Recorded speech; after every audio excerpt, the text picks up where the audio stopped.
Bismillahirrahmanirrahim. Baiklah, mari kita mulai penjelasan materi hari ini.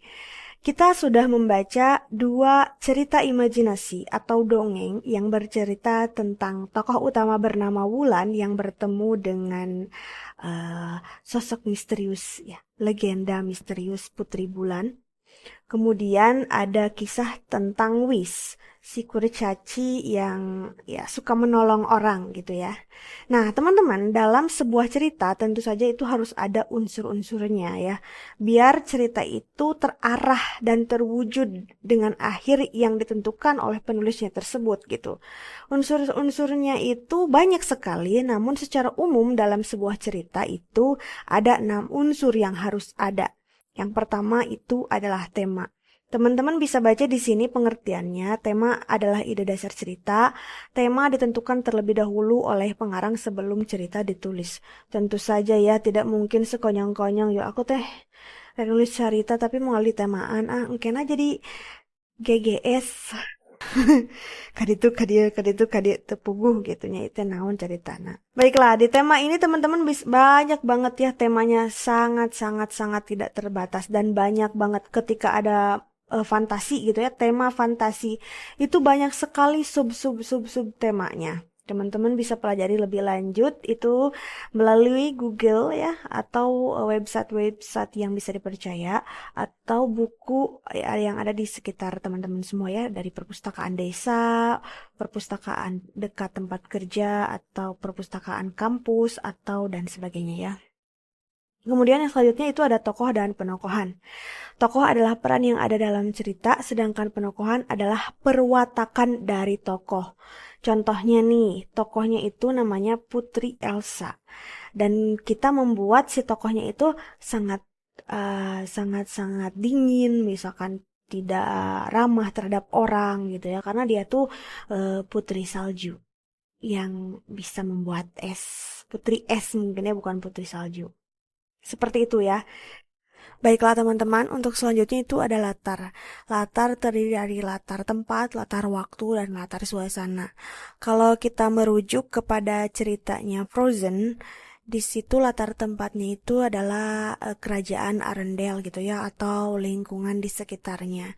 Kemudian selanjutnya itu ada latar waktu. Waktunya itu waktu abad pertengahan begitu ya.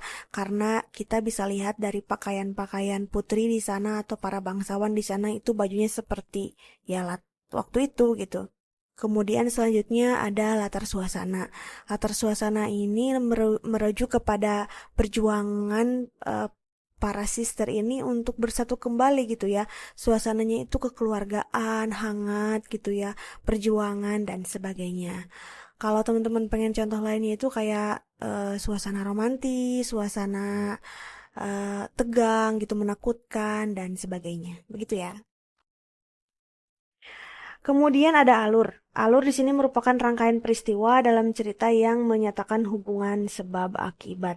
Jadi kan kalau teman-teman nonton gitu ya, si Elsa tuh waktu kecil deket banget sama si Anna. Tapi gara-gara si anaknya teh buru-buru ngagajeleng, terus si Elsa teh stop gitu, kena kepalanya, beku lah otaknya si Anna sampai muncul rambut putih gitu ya.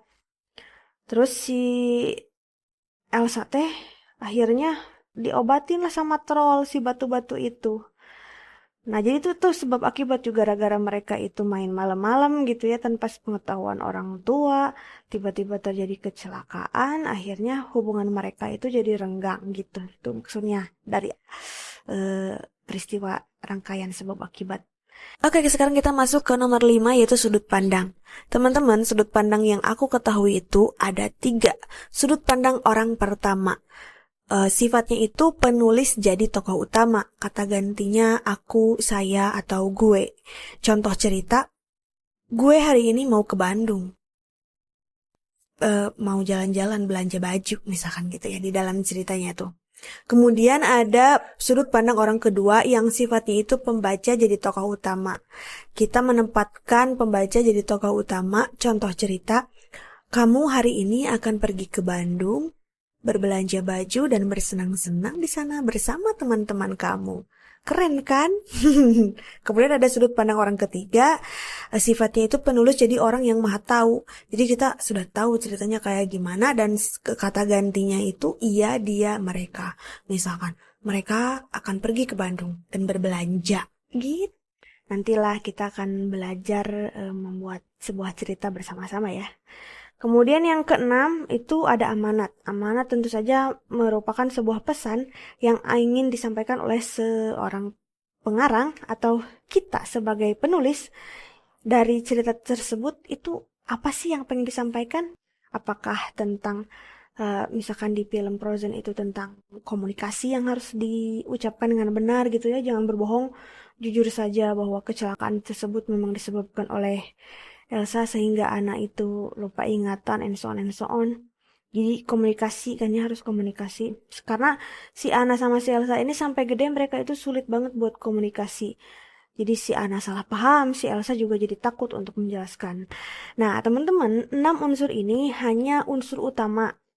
Karena sebenarnya unsurnya banyak banget, tapi secara umum lah itu harus ada ini, 6 ini dalam sebuah cerita.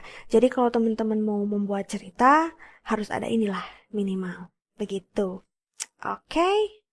Kalau ada pertanyaan silahkan komen di bawah.